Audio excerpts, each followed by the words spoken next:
열왕기상 22장 1절부터 12절 말씀입니다. 오늘 4절 함께 보겠습니다. 여호사밧이 나오죠.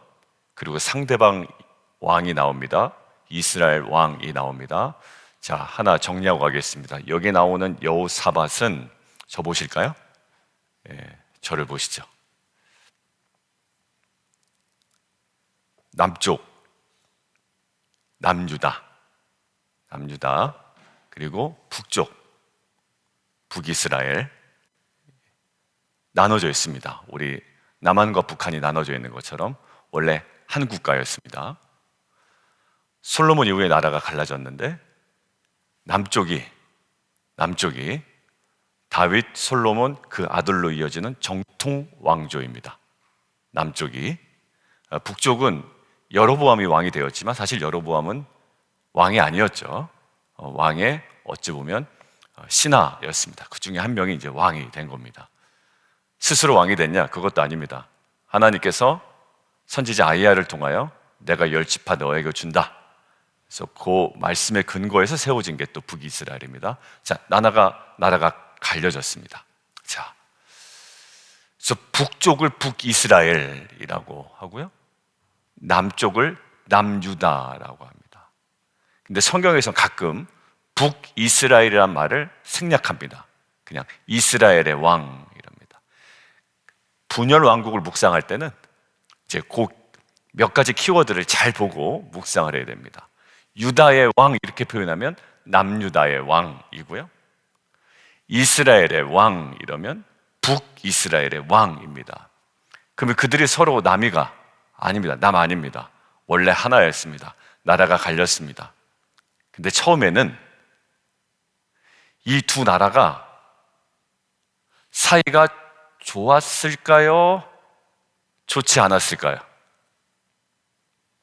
자, 잘 생각해 보십시오. 솔로몬 때는 한 나라였습니다. 갑자기 나라가 갈렸습니다. 르호보암이 다 통치하지 못하고 여로보암으로 쪼개졌습니다. 사이가 좋았을까요? 좋지 않았을까요? 당연히 안 좋았겠죠. 원래 한 나라여야 되는데 떨어져 나간 거 아닙니까? 좋지 않았습니다. 그래서 남유다 아비야 왕 때, 아사 왕 때 여로보암과 뭐가 있었더라? 전쟁이 있었더라. 그러니까 남과 북이 항상 다툼이 있었다라고 합니다. 근데 갑자기 친해지네요.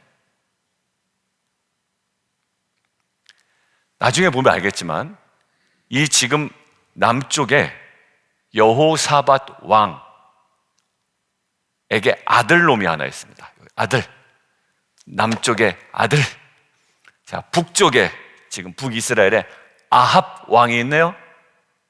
아합 왕에게 딸이 있습니다. 이게 결혼을 합니다. 결혼을 하는 게 아니라 결혼을 시키는 거죠.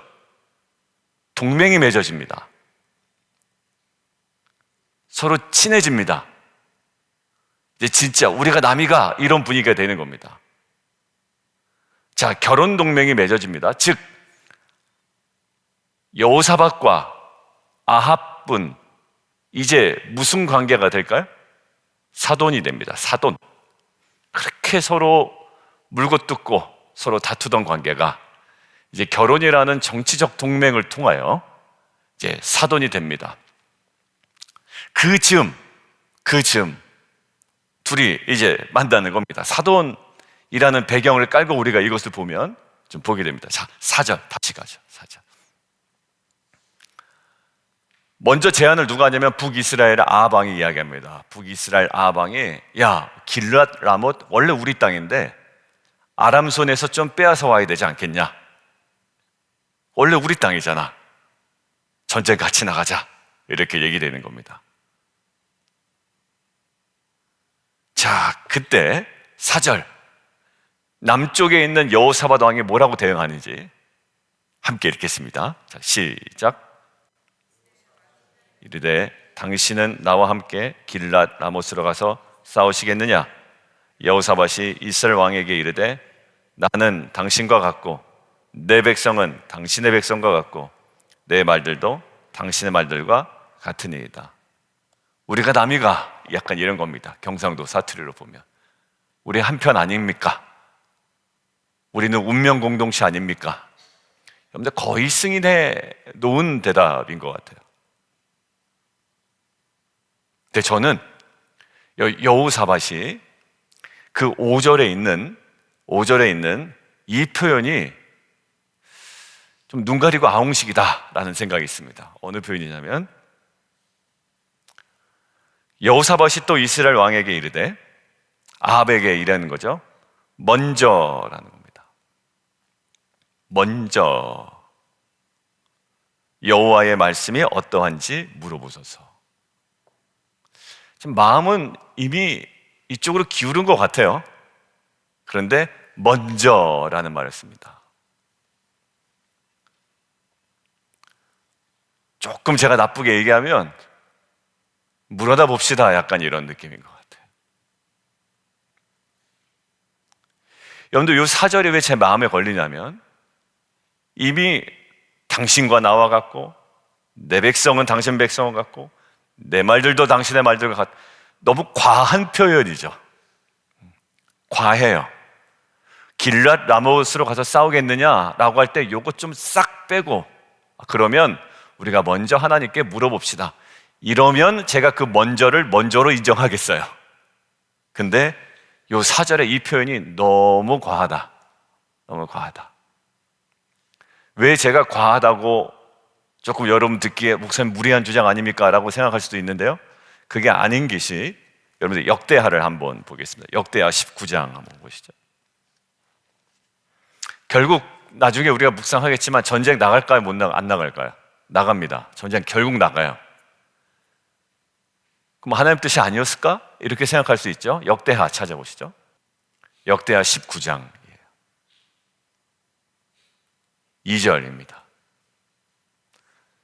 이미 이때는 어떤 상황이냐면 전쟁 나갔습니다. 그 전쟁, 지금 얘기한 이 전쟁 함께 나갔습니다. 길랏 라못. 결국 아합 왕은 죽습니다. 북이스라엘 아합 왕은 죽습니다. 남쪽의 여호사밧은 겨우 살아가지고 돌아옵니다. 그때 그 장면입니다. 19장 2절 읽습니다. 시작. 하나니의 아들 선견자 예후가 나가서 여호사밧 왕을 맞아 이르되, 왕이 악한 자를 돕고 여호와를 미워하는 자들을 사랑하는 것이 옳으니이까. 그러므로 여호와께로부터 진노하심이 왕에게 임하리이다. 여러분들, 이 말씀을 비춰보니까 4절의 표현은 너무 과했던 거예요. 나는 너와 같고, 내 백성은 네 백성과 같고, 내 말은 네 말들과 같고, 그러면서 뭘 먼저 물어보겠다고 이야기하는 것인지, 우리에게도 마찬가지입니다. 한번 확인이나 해봅시다. 이것은 하나님의 철저한 인도하심을 받으려는 목적보다 우리는 때론 그냥 승인 받읍시다. 왜? 마음이 불편하니까. 하나님은 우리의 마음을 편하게 해주려고 하시는 분이 아니라 올바른 길을 알려주시려고 하는 분이에요. 그냥 내가 결정한 것이, 내 마음 가는 것에 하나님께서 그냥 동의 정도 해주는 분이 아니라, 하나님은 우리에게 가장 온전한 길고 바른 길을 인도해 주시는 분입니다. 4절 너무 과합니다. 사돈관계였고, 사돈관계가 될 예정이었고, 어느 것인지 모르지만 아무튼 정치적으로 매우 가까워졌고, 그를 통하여 얻는 이득이 분명히 있을 수 있죠. 그 관계를 통해서 얻을 수 있는 여러 가지 많은 것들이 있지만, 이 전쟁이라는 것들은요, 가나안 전쟁으로부터 시작해서 모든 전쟁은 여호와께로부터 말미암습니다. 그리고 그 전쟁의 성패는 하나님의 뜻에 달려 있습니다. 그렇다면 우리의 인생은 어떤가요? 여러분들, 우리의 비즈니스는 어떤가요? 그냥 내가 하고 싶은 거 하나님께 여쭤나 봅시다. 약간 이런 태도가 사실 저와 여러분에게 충분히 많이, 또 대부분 있을 수 있습니다. 오늘 우리 마음에 있는 이 4절을 좀 지우는 하루가 되었으면 좋겠어요. 4절을 지우고 그냥 5절로 하나님께 나아가는 거죠. 하나님, 그런 것 같습니다. 마치 그 사람과 내가 하나인 것 같고, 우리가 하나인 것 같지만, 그래도 하나님, 이 전쟁에 하나님, 결국은 어떠해야 됩니까?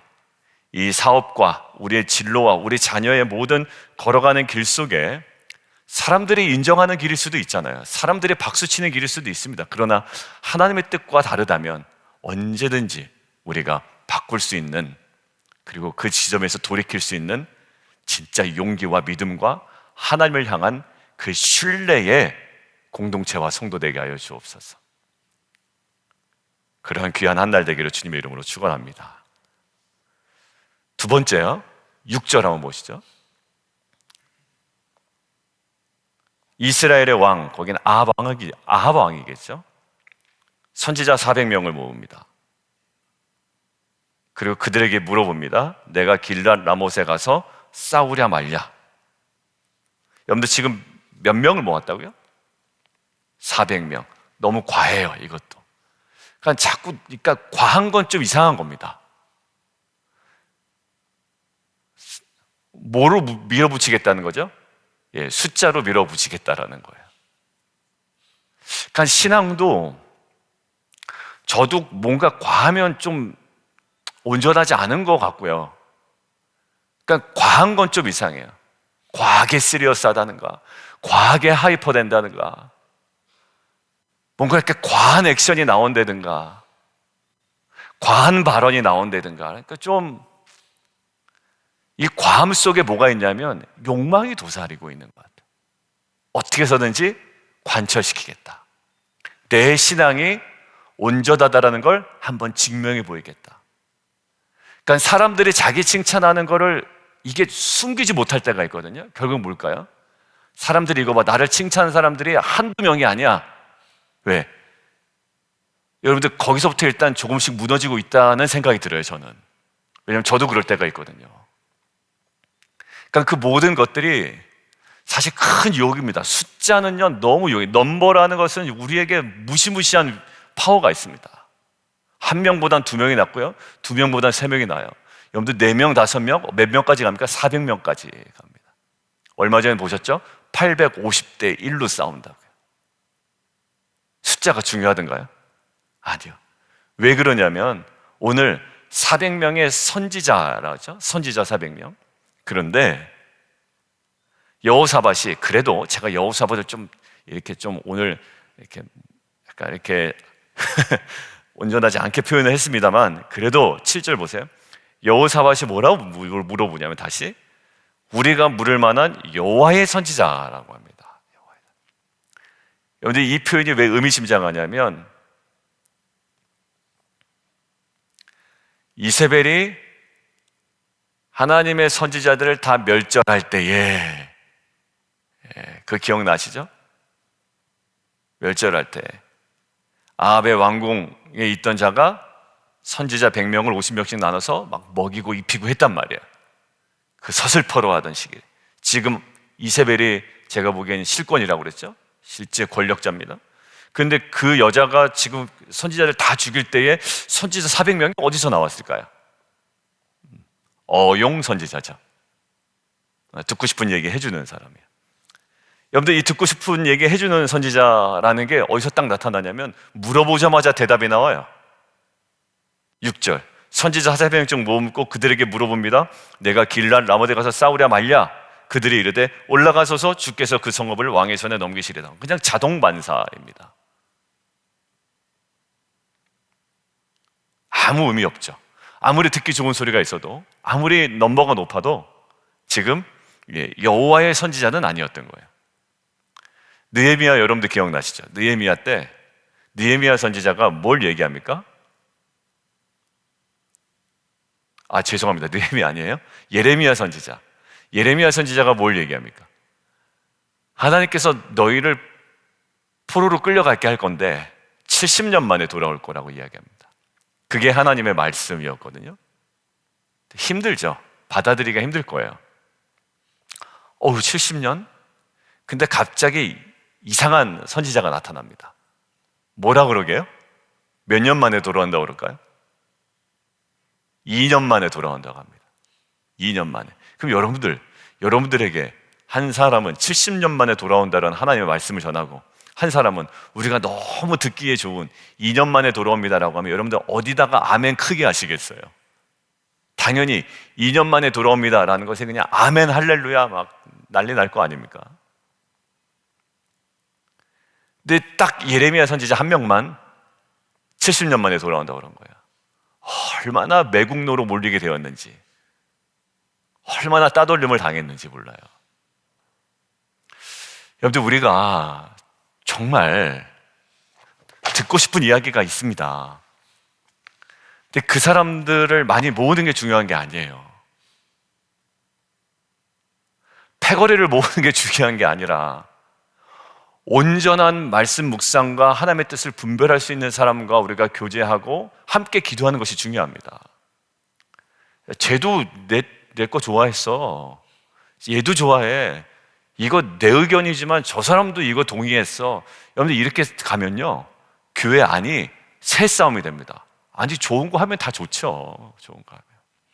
근데 정말 당신 뜻대로 다 진행돼야 됩니까? 이걸 물어봐야 되는 거예요. 여러분들, 제가 원한다고 제 뜻대로 다 진행돼야 됩니까? 그거 다 좋아 보인다고 그거 다 해야 됩니까? 절차가 있고요, 순서가 있고요, 모든 것이 과정이 있는 거예요. 이게 다 좋은 거 아닙니까? 저 사람도 좋아하고 이 사람도 좋아하고 이 사람도 좋아하는데 왜 안 합니까? 이거는 정치판에서는 가능합니다. 근데 우리가 정말 신앙 공동체라고 하고 하나님의 뜻을 쫓아간다면 400명이 아니라 우리는 하나님의 뜻에 정말로 우리가 순전히 따라가고자 하는 자들이 말씀 앞에 엎드려 무릎 꿇어 기도하며 그 뜻을 쫓아가는 그런 공동체, 특별히 우리 남편들, 우리 아빠들하고도 어제는 큐티 모임을 안 하고 식사만 했어요. 우리가 오랜만에 교제합시다, 밥 먹읍시다. 그래서 이제 식사만 했는데 어제 이런 얘기를 했습니다. 이제 차 타고 가면서 어제 막 구름이 끼기도 하고 어둡기도 하고 비가 막 내리기도 하고 이랬는데 우리가 살다가 이렇게 결국 하나님한테 가겠죠? 이런 이제 대화를 하게 됐어요. 그렇죠. 정말 하나님 뜻 잘 분별하고 우리가 가야 될 텐데. 여러분들, 결국 인생에 정말 우리 남편들 이게 맞는 거 아니야? 저게 맞는 거 아니야? 이게 맞아, 세상 사는 방법이야, 사람들 다 이것들을 지지하잖아 라고 할 때 부부간의 대화 속에 이제 부부제자도 우리가 했지만 하나님의 뜻이 이건 것 같아 라는 정말 진솔한 대화가, 참 감사한 건 부부제자도 하면서 한 가정이 부부간의 대화하는 시간이 숙제가 있어요. 그리고 이제 그것들을 가지고 이제 우리 함께 나누는 시간이 더 많거든요, 사실. 근데 부부가 대화를 나누고 있는데 그 집 아이가 문을 열고 밤에 이게 딱 들어왔대요. 근데 얘가 못 들어오고 있대라는 거예요. 그래서 왜 못 들어왔냐 물어봤더니 보통의 일반적으로 엄마 아빠가 하는 대화가 아니더래요. 그러니까 톤이나 여러 가지가. 그래서 손님 온 줄 알았대요. 그러니까 엄마 아빠가 손님한테 나긋나긋 이야기하시는구나. 그래서 손님 온 줄 알고 못 들어왔다라는 거예요. 연속 두 번이나. 근데 알고 보니까 엄마 아빠가 얘기하고 있었다라는 거예요. 여러분들, 그 대화에 그 나긋나긋함과 이 모든 것들이 왜 가능할까? 여호와 하나님 중심이고요, 그 하나님의 뜻을 따라가려는 두 분의 하나님 중심에서의 하나됨이었기 때문이에요. 여러분들, 400명 중요하지 않습니다. 그리고 저는요, 무엇을 딱 요번에 느꼈냐면 부부간에 말씀 없는 하나됨도 정말 아무런 소용이 없더라고요. 왜? 악한 일이 하나가 될 수 있어요. 보셨죠? 주말에 아합과 이세벨이 완전 환상의 콤비잖아요. 막 근심하고 채워지지 않아서 근심하고, 어제 제가 이 근심의 두 가지 종류가 있다고 얘기했는데 채워지지 않아서 근심했던 이 아합을 이세벨이 잘 충동질해가지고 아주 쫙 만족시켜 주잖아요. 아주 환상의 호흡이죠. 근데 말씀도 없고 진리도 없습니다. 여러분들, 결국 400명도 중요한 것이 아니고 우리가 부부가 요즘에 사이가 좋아해도 중요한 게 아니에요. 좋으면 뭐래요? 거기 하나님의 말씀이 없는데. 우리 안 싸워요. 안 싸우는 게 중요한 게 아닙니다. 하나님의 뜻 가운데 걸어가는 게 중요한 겁니다. 전쟁이 없다고 중요한 게 아니에요.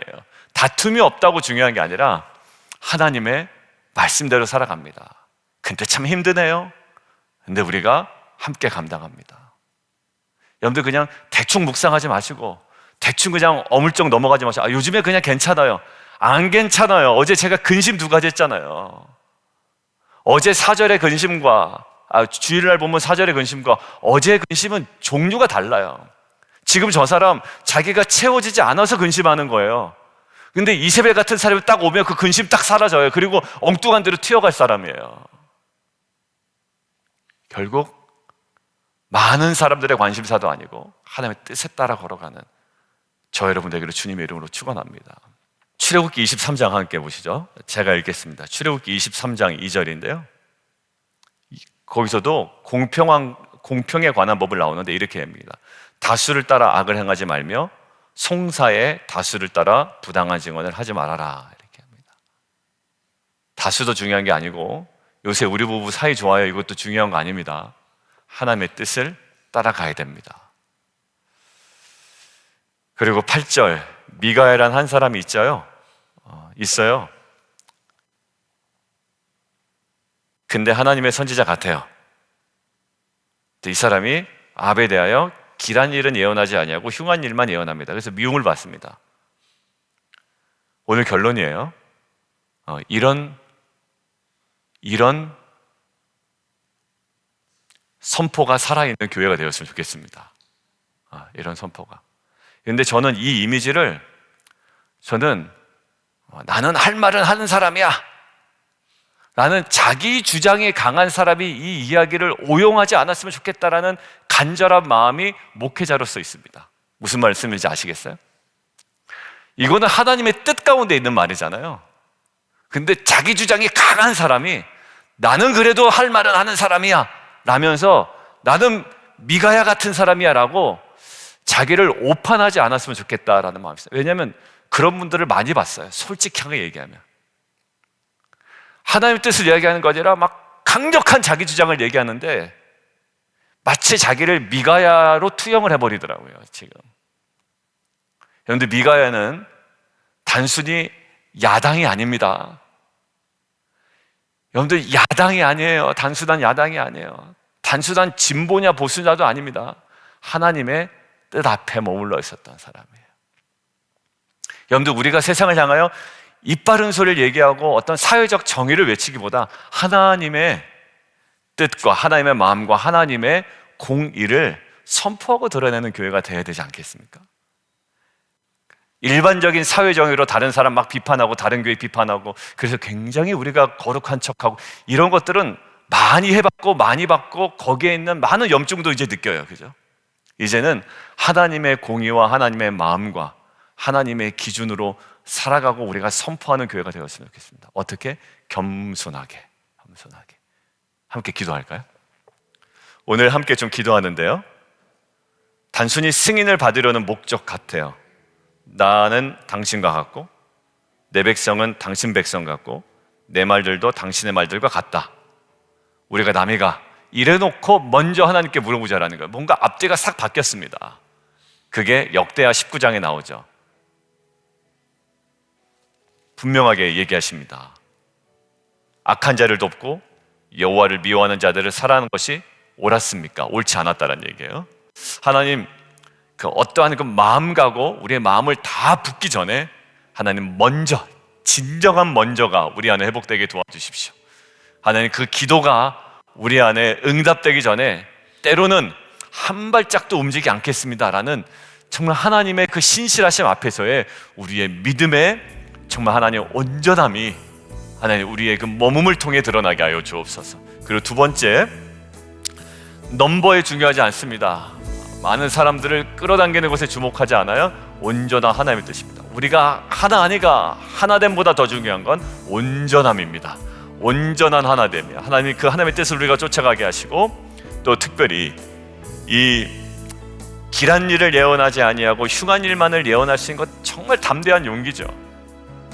이것은 하나님의 뜻에 대한 확고한 믿음에 근거한 신앙의 표현입니다.